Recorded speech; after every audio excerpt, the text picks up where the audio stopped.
And good day, ladies and gentlemen, and NFL sports fans. Welcome to Vegas Veterans Winners Circle. I'm your host, Chip Chirimbes, and today we have two of the biggest handicapping stars in the industry among 13, the lucky Baker's dozen we have right here at winnersworld.net. And I'm talking about Mr. Jim Feist, who set the tempo in sports betting for years now out in Las Vegas. Jim, a champion, as all of our guests are right here, Stardust winner, along other things. Jim, welcome once again. We're getting down to it now. We've got 10 days maybe to go until the big game, and all kinds of numbers are floating out there. I mean, there's a big game coming up. I didn't know about that. Yeah. You know, you've been studying for 18 hours straight a day now. And Scott Pritchard, by the way, I want to let you know about this guy. You know, they say, Jim, that dogs actually know when an earthquake's going to happen, and they can feel the quake. But this is what happens when Scott Pritchard walks into a sports book. You can go behind the scenes right now, and every one of those sports guys starts quaking. They start thinking that the dogs have given them a signal there's going to be an earthquake happening. Welcome aboard, Scott, and good luck this week, and glad to have you with us again. Always excited to be on the show. Love the show. Love you guys. Thanks for having me. Well, it's a pleasure. You know, once again, I'm telling everyone out there, this is the finest group of sports professional handicappers you're going to find anywhere. And we're here each and every week, winnercircle.net. And, excuse me, that is gamblersworld.net. And you'll be able to get Scott's plays, my plays, and a plethora of other top handicappers around the country. Guys, big game, the numbers. Let's go back to last weekend, what our takeaways might have been from the games we saw. Scott, any impressions change or any thoughts after that weekend, before we even thought about the Super Bowl, which you were always thinking about? Once again, that history has a way of repeating itself. You know, I was very predictable. I was actually laughing to myself as the Kansas City Chiefs defensively late in the game. It's 4th and 5 for Josh Allen and the Buffalo Bills. The game is on the line, and stoic Andy Reid, the best of the best. There's a reason why they've won now 17 consecutive one-score games. Wow. Blitz, ballroom blitz, ballroom blitz.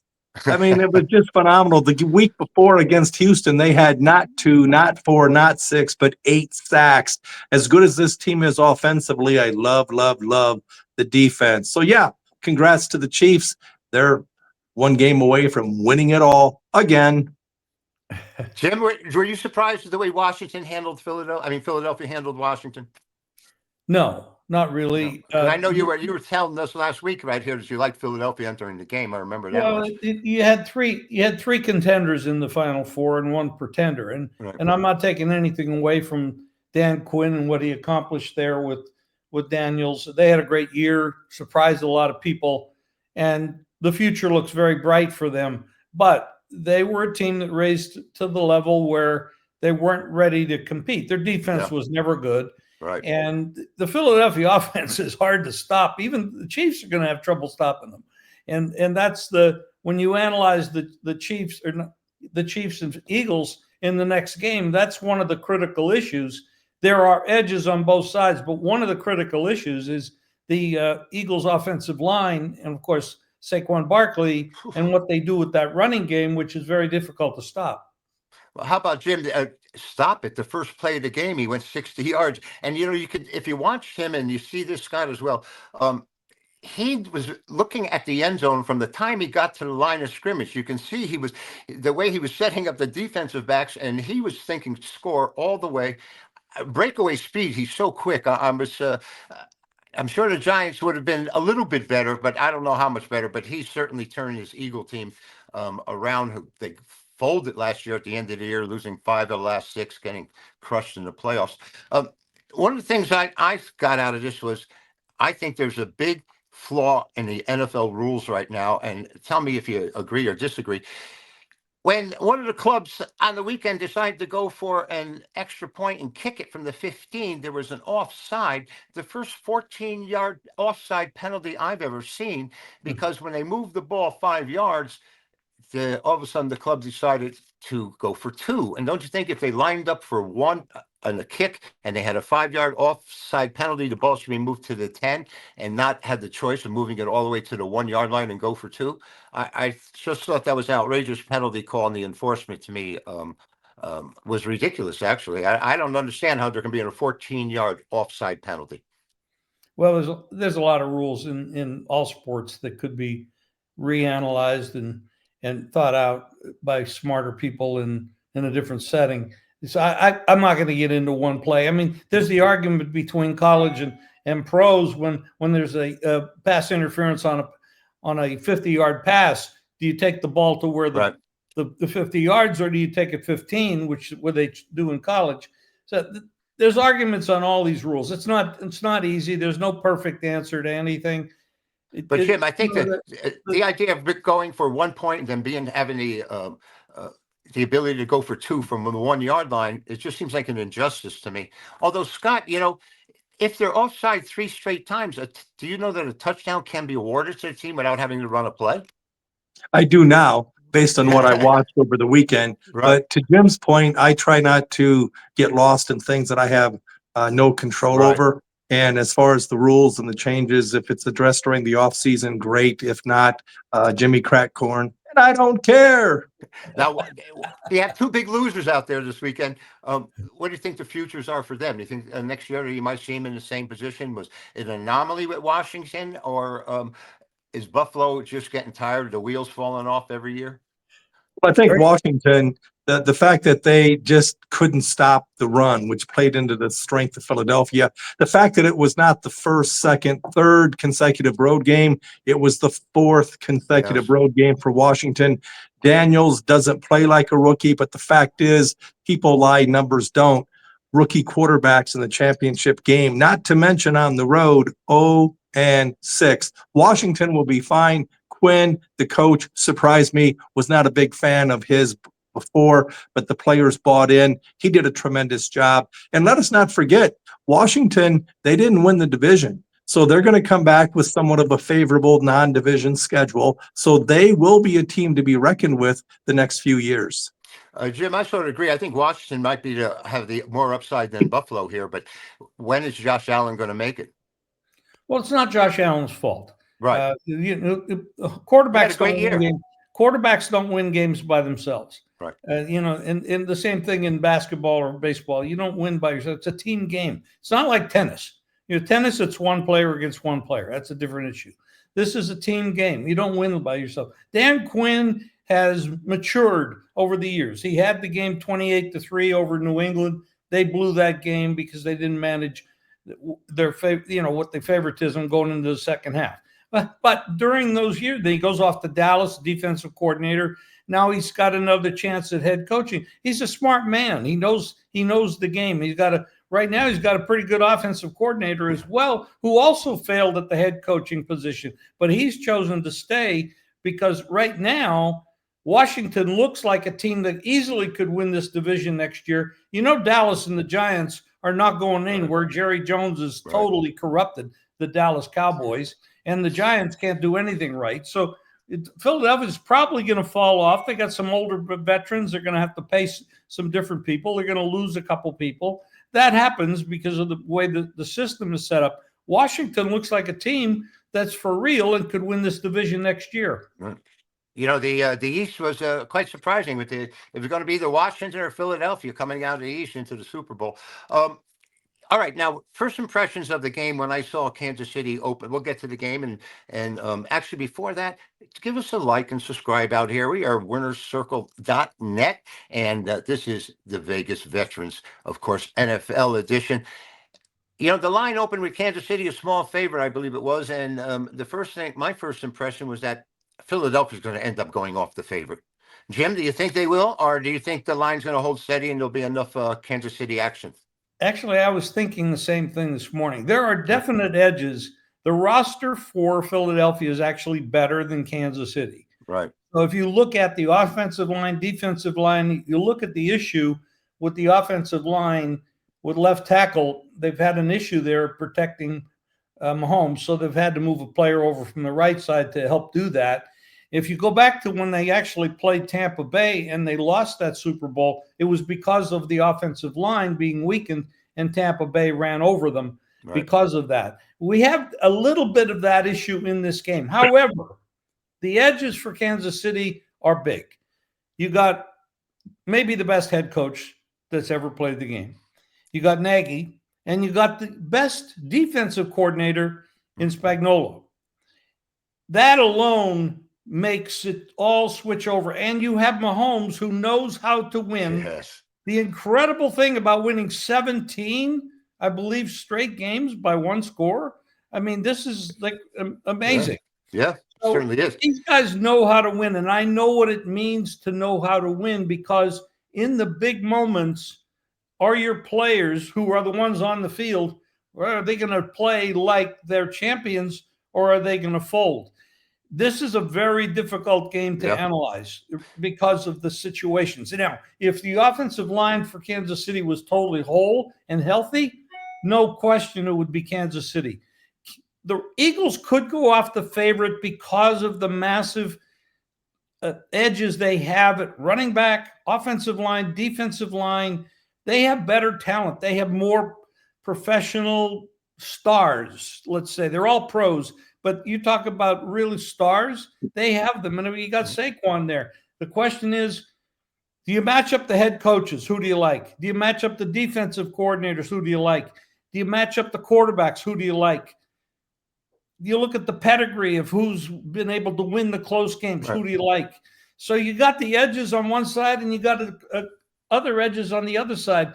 And the big, the one thing when you look at this line, if the Sharps really like the favorite, they're not. Well, first of all, they're not going to lay the 1.5, because the overtime rule says team 1 scores the touchdown, the team 2 gets the ball. That's different than the regular season.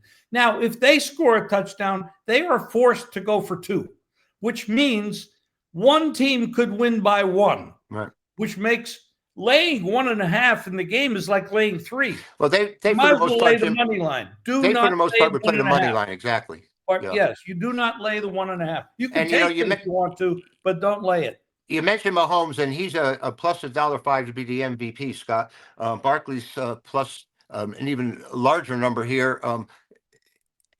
Your first impression of this opening line? I mean, my first impression, like Jim gravitated to the same way, that Philly would end up being the favorite.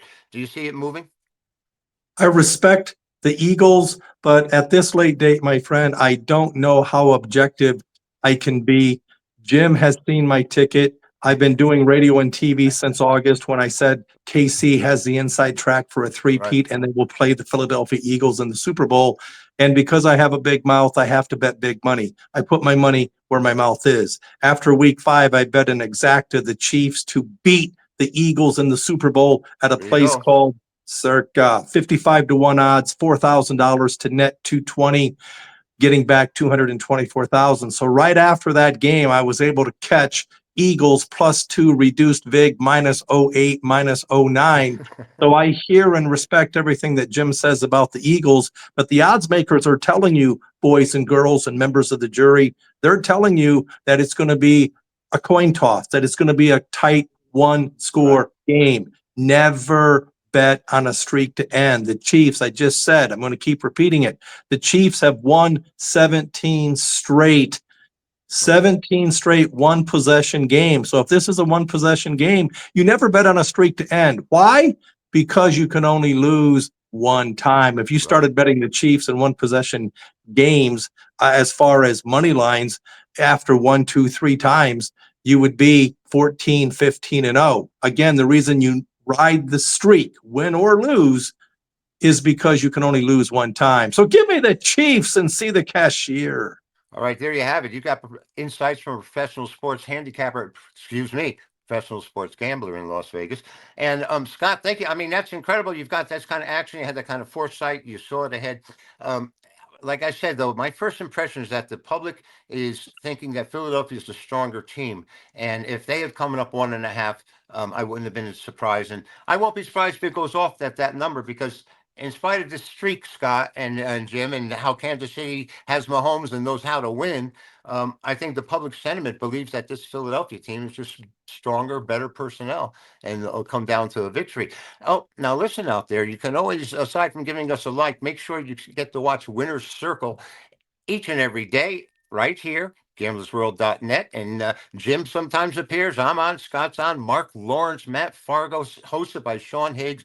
Doug Upstone right here, gamblersworld.net. Matt Franco's there as well. And guys, okay, let's get into the propositions, which, my goodness, there has to be over 3,000 of them out there, different prices and offers to you. Where do we start? I want to start with team totals. It's just basic and very simple. They have Kansas City at 26.5 and Philadelphia at 24.5. And the unders minus $1.25 on each side. Let me start with you, Scott. Any first impressions about the team totals? Have you extrapolated that or used it into your thinking of overall? Oh, well, you're already locked in with we know who you have, but I'm just wondering what your thoughts were on it. Yeah, I have thoughts. I have opinions for sure in regarding the game. I spoke yesterday at Lowry's here in Las Vegas, $40 per person, including a nice meal. Feist would have been there, but he's so darn busy doing radio and TV shows. And Chip, I invited you, and I know you've never missed a meal ever. But again, per your schedule, you're slammed. My prediction, final score prediction for this contest, Kansas City 27, Eagles 24. So I like the over. Red Rover when it comes to the team total for the Chiefs. All right, now the point spread very rarely comes into play here, Jim, and this being 1.5, and one way or another probably won't either, except if your 1 point scenario comes through. And we're gonna tell Fido to calm down over there. But Jim, you're a dog lover, that shouldn't bother you. Any particular over-unders with the team totals on this that you're thinking about when you're looking at it?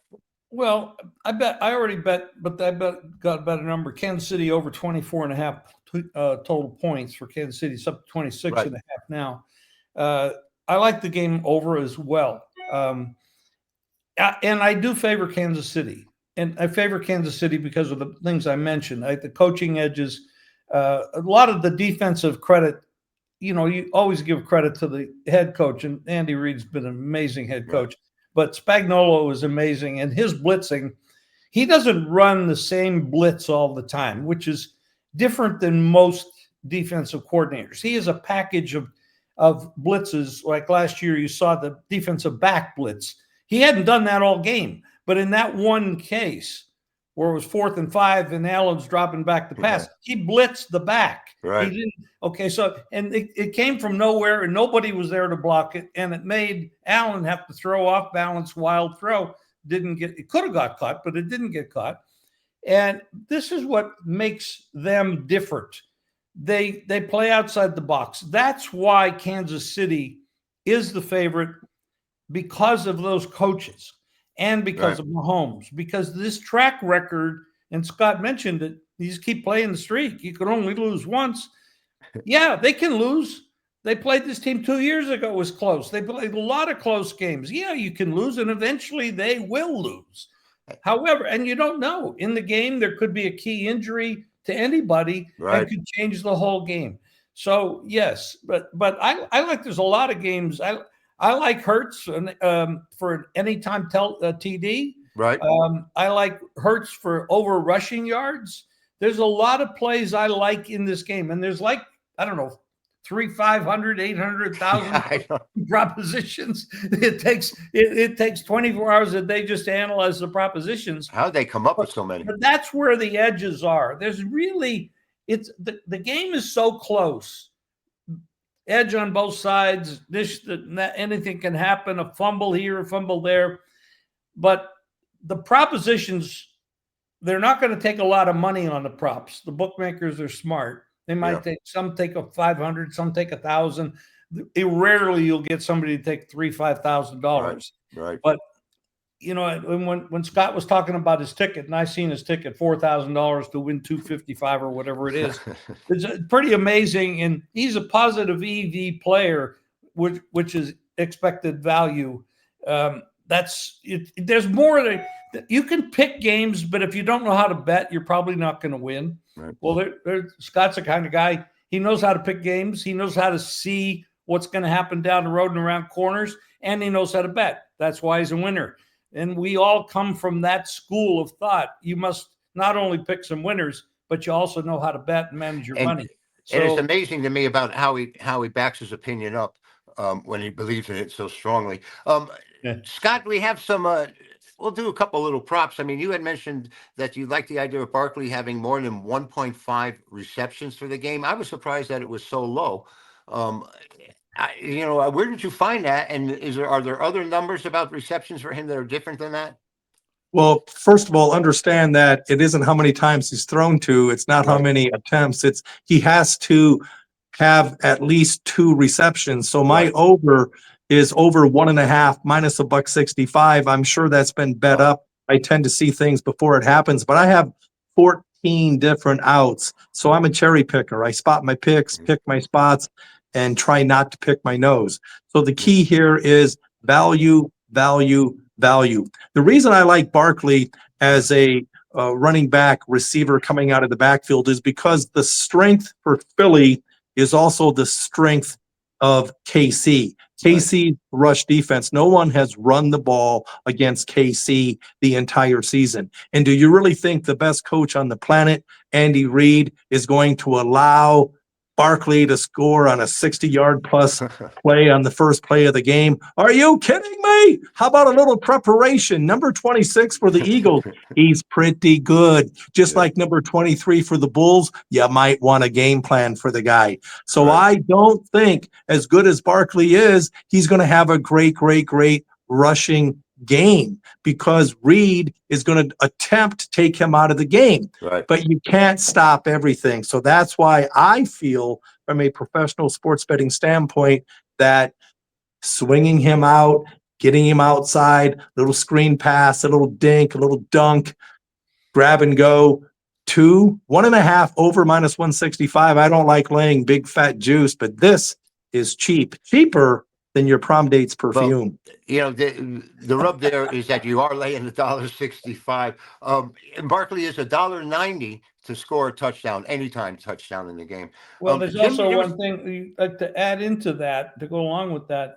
I agree with what Scott said, but there's another bet. Would you get a better price over 13.5 yards, which was 11.5 yards, which is Barkley's receiving yards, which is not a bad No, price. not at all. It's a low number. If he catches the ball a couple times, he'll probably get over 13 yards just in 2 plays, because that's with his speed, his shiftiness, his ability break tackles. That's another bet you can make over the 1.5 receptions and over the yards. I think you win both of them. Have you guys ever played the type of prop where it's a margin to win? In other words, Kansas City to win between 7 and 12 points is getting plus 525. And if Philadelphia to win between 7 and 12, exactly between those two, they're plus 575. Scott, do you ever get involved in anything like that where you just take the number and skew it and take the money back? My one-word answer is heck to the no. No chance that I would ever do that, because the juice and they don't let you bet yes, no. It's just one-way action, and the juice, you have to pay such a premium. No value there. I do want to give credit where credit is due, because Tony, the great Gordon, personal friend, mentor, he won the Circa Millions just a few short years ago. Net won over $1 million to make it holla. He took second place in the Circa Invitational a year ago. I know this because he beat me by a half a game as I took third. But he is the one who initially turned me on to Barkley over 1.5 minus 165. Want to give credit where credit is due. I know Mr. Feist, the legend, the living legend, not my words, the words of the New York Times, the New York Post. Are you kidding me? We're in the presence of royalty here, but Feist likes over. KC 24.5 team total. Fezzik, 2-time back-to-back Superbook contest winner. That's one of his prop bets as well. So this is world-class and kicking ass, the information, the content that you guys are sharing with your viewers. I've told everyone out there that we've got the 13 finest handicappers. We have a conglomerate here of nothing but champions, people that have proven winners and make their living, not by selling games to you, but by betting these games at the window each and every day of their lives. And it's got to be a lot of pressure each and every time. And sometimes you just don't feel like lifting your head off the pillow, Jim. And I know I've been there before, but we're coming off great weekends. I know I swept the board in the NFL and have had all but one winning day. It just so happened that losing day, I think, was a Saturday, went 0 for 3. Otherwise, we were on a great streak here, and I love this game coming up. A rematch of Philadelphia. Didn't they have a 21-10 lead the last time they played, Jim? I think they went into the locker room with a lead over Kansas City, and somehow that one-score dilemma once again comes up for the Chiefs. And They're amazing at doing that. The game plan in the second half. I mean, you're going to probably see the second half.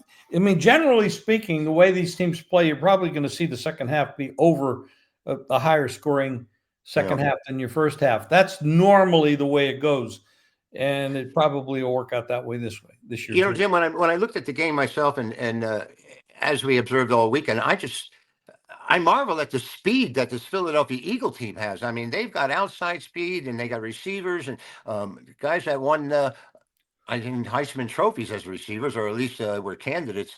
They seem so explosive, and when they have a running back like Barkley that can take it 60 yards, but Scott seems to think that he's not going to be able to do that against the Chiefs defense. Well, I'll tell you something else. I mean, if it comes down to a one possession game, I have to tell you, coaching, okay? These two teams met just 2 years ago in the Super Bowl, and Sirianni, as much as I like him, during the national anthem, right after it was completed, the fighter jets flew overhead, and I'm a patriot. I am pro-America, okay? But this coach was an emotional wreck. Sirianni had elephant tears streaming down his face. And I told my buddy in the VIP area at the sportsbook, I said, "Are you kidding me? He's an emotional wreck." Meanwhile, Mr. Stoic, Andy Reid, X's and O's in game. He has his clipboard. He's focused. And to your point, Chip, you're spot on. Good memory, because the Eagles led 24-14 at halftime. They were up 10, but guess what? Because Andy Reid last year down 10 zip to the Niners, came back to win. They were down to the Niners in a Super Bowl previous to that. In the last 6 minutes of the game, they were down. They outscored the Niners 21 zip to win that Super Bowl. And in the game we're talking about against the Eagles 2 years ago, down 24-14 at halftime, but because of the in-game adjustments, the Chiefs scored on every single second half possession to steal that game. Are you kidding me? Big difference between Reid and Sirianni. And you know, Scott, you're talking about the emotions during the national anthem and the flyby with the Jets during the Gulf War, Super Bowl 25 being played in Tampa. When Whitney Houston came out and sang the national anthem, I'm telling you, I was there, and there were 77,000 people with tears streaming down their face, and it was just something. Everyone was caught up in it, and it is an emotional time. I mean, it just being at the game is an emotional feeling. I mean, the ambiance, the energy, what goes on. Scott, I know you've been there a number of times, and I've been there, and Jim.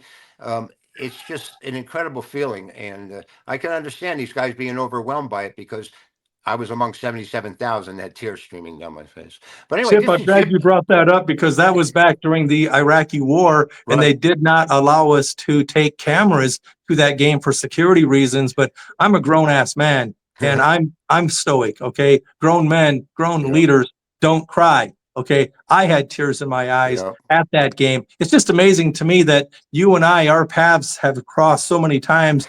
What I can do, you can do better. I've been to 7 Super Bowls, including the next year in '93 at the Rose Bowl, when the Cowboys embarrassed them, or actually embarrassed the Buffalo Bills. But you were at that game. I was at that game. We both were in Tampa. That was my first Super Bowl. I've since gone to 7, but again, you've gone to 20 some. And Mr. Feist joined you on occasion on a couple of those. Well, you know, it's a great trip, isn't it?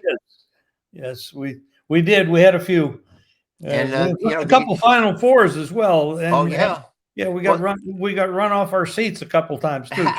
Well, Jim, that's where we originally made our deal. I moved from New York to Las Vegas to become part of your program, which it actually changed my life. It was great. And Scott, you know, these games are incredible when the Jets come roaring over you, and you're sitting there in the game. But one of the security things about that, I don't know if you remember, they would not allow cars to be parked within a mile of the stadium.